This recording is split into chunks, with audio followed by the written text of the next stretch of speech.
my God. Oh my God. That's a giant, dude.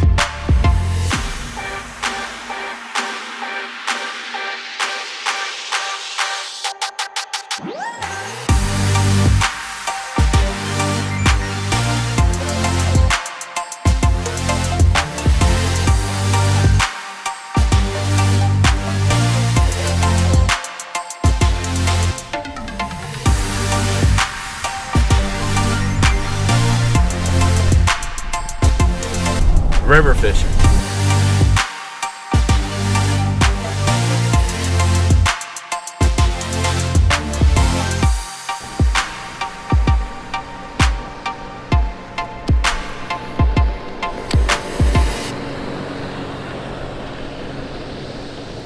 Fucking asshole.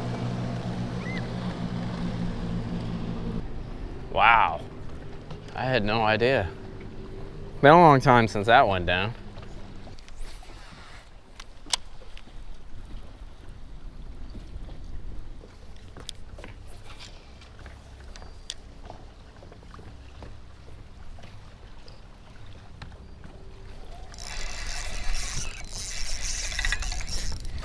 Oh my God. Oh my God. That's a giant, dude.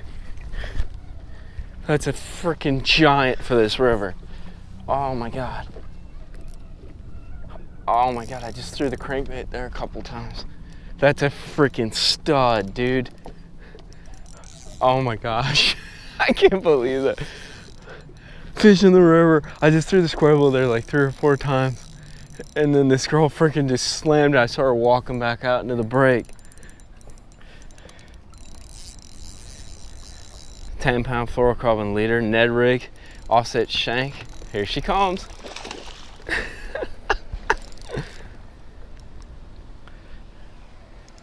Dude, she's just angry. Look at that thing. That's a freaking stud, dude. She ain't done. Freaking river fish, baby. How about that? Oh, she's freaking pinned. Oh man. You know, that's like a 3.5. That's a freaking, hey, watch it, bud. That's a giant. Let's get her released real quick. Oh man. So let's talk about why we were throwing this thing. I mean, it's so obvious, dude. We got main river right here. We got a current break right by that palm tree, and she was situated right behind that current break. It's just classic. You know, the water's kind of dirty. There's a lot of weekend traffic out here, but it's one of those things where you gotta just assume they're there, go by the textbook and make the cast, dude. And it's crazy too, because we're using such light tackle for this area. I mean, we're in Florida, big bass, but dude, you gotta go like 10-pound fluorocarbon, lighter line, lighter jigs. It's only a 1/4 ounce or a little less than a 1/4 ounce jig, but that is freaking sweet. Let's get some more.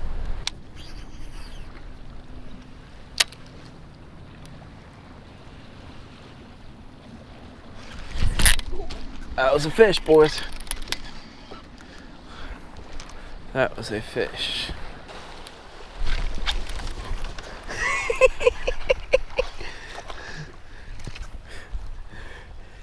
I like the little guys. They want to eat. That's what they're all about. You can see what I just did there. I know we're flipping or pitching, if you guys really want to get snazzy with my vocabulary. Some people do, because I get comments like that. But you can see, like for instance, let's see if I can do it this time. You see how I kept the bait really low right there? I call it a flip skip. Basically what you're doing is these tree falls hang really low over the water, especially these bush-like trees. And what you can do is if you keep that bait low enough, you'll actually be able to kind of hit the water, skip it a little further back than what you can get with just a normal pitch. And that's key, especially, this is more of a bluff bank as they call them, so it falls down a lot steeper. The depth just goes straight down. It's almost like a big ledge. And that way you can get right up to the bank, because these river fish, man, they will blow you away how skinny they'll sit. They'll be in 2-3 inches of water at some points. Like I've seen them, not this trip in particular, but when I've been out here to screw around and fish, I've seen them in 2 inches of water, almost with their backs out of the water, and they'll buzz and you'll see them kind of like dart out from the bank. But that flip skip really allows you to get a little further just like that. Oh, I got deflected. That's the only problem, you get deflected. But see, I skipped a little further back right there, but it really allows you to get a little further back in those trees because that's where these guys are. They're on breaks back in the trees.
It's interesting, these are bluff walls, and that was just like a hole, like an erosion hole in there.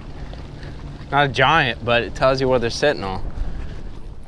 So when I'm flipping right here, all I'm looking for, there's not a huge amount of natural current in here, but you get some wind current and they open locks. I'm looking for breaks. You can see, like, I just caught a fish out of those holes like that right there.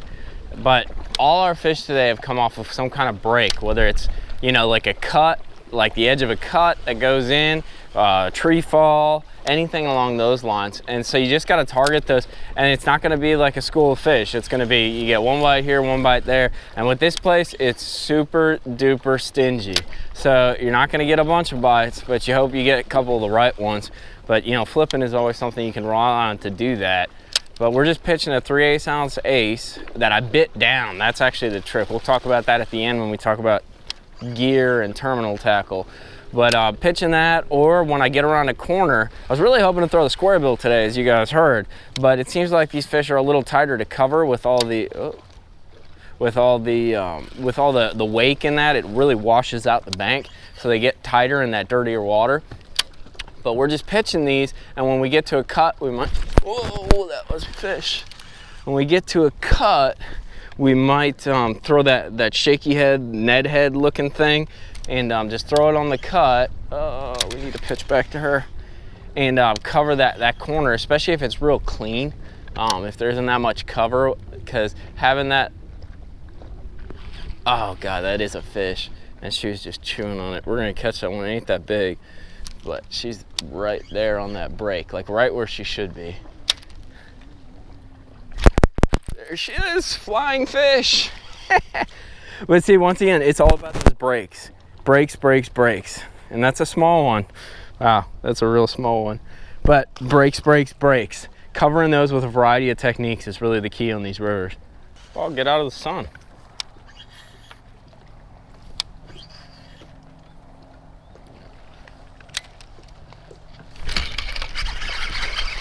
Nice.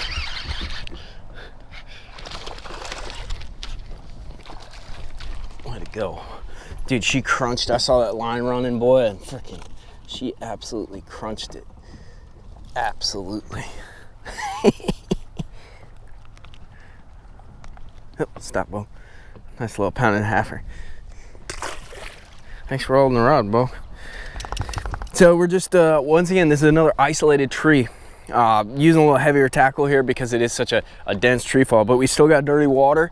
Got an ace with a 3/8 ounce weight, only 50-pound braid, and I'm using a shorter rod. This is only a 7-foot 2-inch rod. It's because we're fishing a little more close quarters, and with that shorter rod you can be a little more accurate, a little more precise, not so much swinging motion that you have to have room for. This way I can kind of squeeze up on stuff. But watch your line, don't be intimidated. We just had freaking like 6 boats go by. They all rode by, made a whole bunch of wake, messed up everything, blew all in here with 2-footers, and that fish still bit. So, might not be the greatest bite in the world, but it doesn't stop them from biting. I thought that was another one. that's a wrap, gentlemen. And I know they weren't giants. So here's something big that comes up. I know you guys love seeing big fish, and you're always commenting, dude, those are massive. Dude, big fish are all based on the water you're fishing. Right now, we're on this river. There are not big fish here, but that's relative. So the one we caught is a big fish. So you always got to remember, wherever you're fishing, there's different slots of big. You know, I was fortunate enough to spend a whole bunch of work, like 3 years of work, on a lake that turned out to be insane. Flat out insane. And, you know, I got lucky to a great extent, caught a lot of giants, but you always have to keep in mind where you're at. You know, when I was in Wisconsin, my personal best was 6 pounds, dude, and that was massive for the areas I was fishing.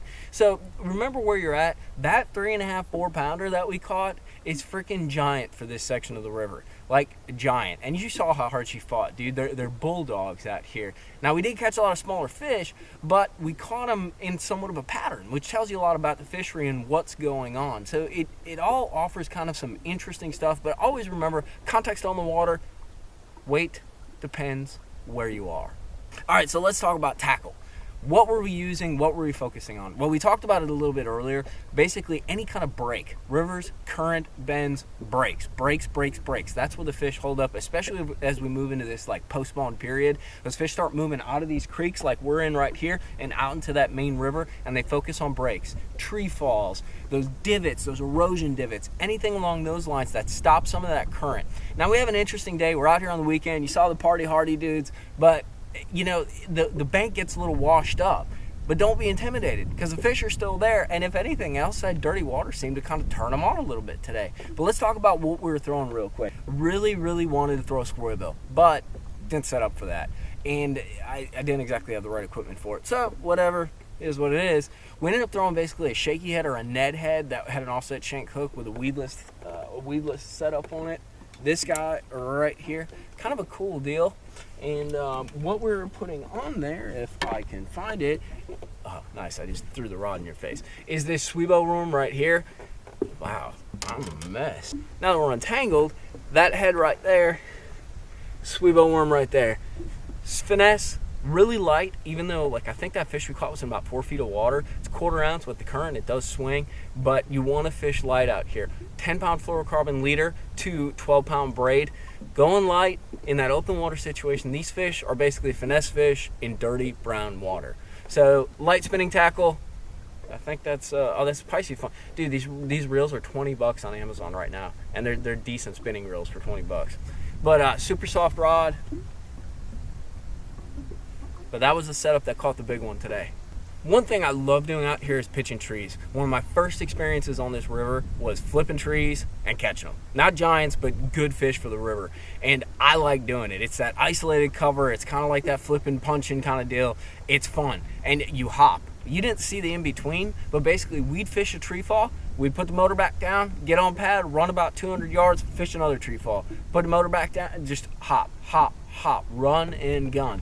But what I used is basically a 3/8 ounce tungsten weight.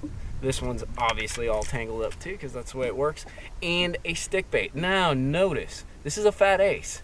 I bit that joker down. It's not just because I'm trying to save baits, but I bit that joker down because there are a lot of small fish and they do eat smaller bait. The brim are smaller. Everything's smaller in this river. So got my bobber stop, got a bit down ace, 3/8 ounce weight, and an owner offset shank 4/0 hook.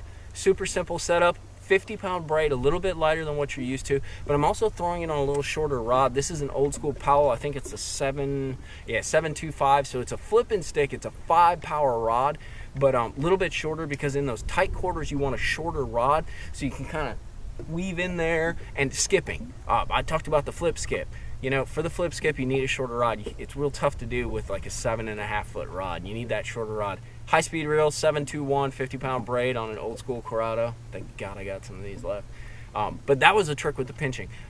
Pinching? Who's pinching who? Pitching, dude. But basically we focused on tree falls, isolated tree falls. We'd pitch, seemed like the juice was anywhere from 4 feet down to 2 feet, but we'd pitch in there, focus on those breaks, focus on basically the back end. The current's going this way, so what we do is we focus, and I throw my stuff. current's going this way, we'd focus on this side of the tree and the tip of the tree. So right here and right here. And that's where the fish seem to be set up. A lot of small ones, but did catch one like 2 pounds or so, solid one, and she choked it. That's one thing with this river, dude. When you pitch in there, you know you get a bite because them jokers slam it. Because they're sitting there, they're set up to eat, they're on a break, and they're wanting to chew. So those were the setups for today. Always be thinking about current, breaks when you're fishing a river. As we move into this post-spawn period, those fish are gonna move out to your big water areas. They're gonna go to the main lake, the main river. Depends on wherever you're fishing, but they're gonna get out of those spawning grounds, especially the big ones. The big ones get out there first. Always keep that in mind as you're looking for new spots to fish. But they're gonna move out, move towards those summer patterns. We're gonna have that summer peak going on. It's gonna be some great fishing for the next few weeks, the next maybe month or so, month and a half. It's gonna be hot, get a lot of bites, a lot of active fish, especially if the weather stays stable. It should be a lot of fun. But if you got a river down the street like I do, go and fish it. It can really suck and it can be a grind. I'm not gonna lie, dude, because rivers are the creepiest, weirdest kinds of deals. But if you can catch them on a river, you can catch them anywhere. So it was another fun day out here. Keep the lines tight, support real fishing, tell your boys about the vids, and we'll see you out here next time. New boat and all, guys. Tight lines.